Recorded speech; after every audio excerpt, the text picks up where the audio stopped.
most people don't remember that Israel withdrew out of Gaza in 2005. And people like me were absolutely against it. I remember giving hundreds of interviews when Israel withdrew out of Gaza. Israel withdrew out of all of Gaza. Their citizens did not want to leave. They dragged them. I mean, if you remember the images that was played on the media at that time, they dragged them kicking and screaming. The Israeli army turned against its own people, dragging them out of Gaza. Not only they abandoned their homes, their greenhouses, the industry, Israel dug out its dead who were buried in Gaza and took every Israeli bone and remain out of Gaza.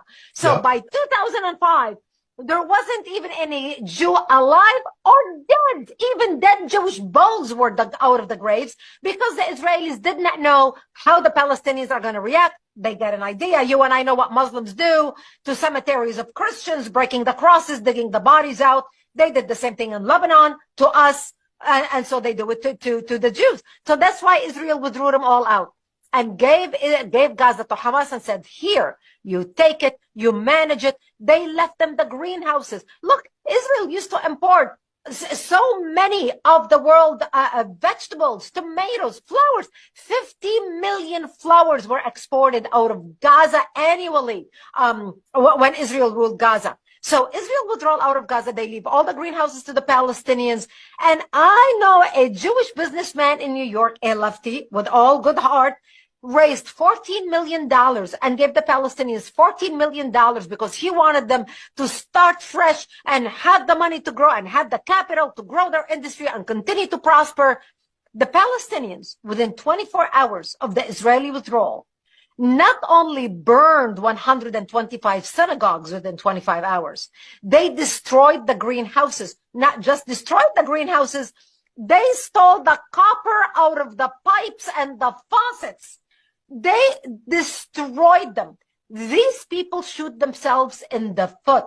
They could have turned Gaza into Singapore, but failed. Why? Because they're blinded by hatred. When they held the first election in 2006, one of the most famous cabinet members that was elected was called Nidal, the mother of the Mukawama, the mother of the resistance. Yeah. And why did they elect her? Because 3 of her sons blew themselves up as suicide bombers in Israel committing terrorist attack, killing Jews. And she ran on the platform. I sacrificed 3 kids. I have another 7 to kill, to sacrifice. That's why she was elected. The Palestinians in Gaza are Hamas. There is no difference. We in the West try to justify, well, it's a radical minority. It's just these Hamas members who are bad. But the rest of the Palestinians in Gaza are good. Who do you think Hamas is? What do you think? Hamas is just a minority that flew through the breeze into Gaza and kind of latched on to some flowers and building and kind of said, okay, we're just going to sit here. But the rest of you are so wonderful, peace-loving citizens. No, that's not the case. The Palestinians in Gaza are Hamas. Hamas controls the Ministry of Health. Hamas controls the Ministry of Defense. Hamas controls the Ministry of Education. Every single ministry in Gaza is Hamas. Hamas command and network center is under the Shifa hospital in Gaza. Everybody knows that. That's not a hospital. That's Hamas's command center, an operation center. So the Palestinians in Gaza are Hamas.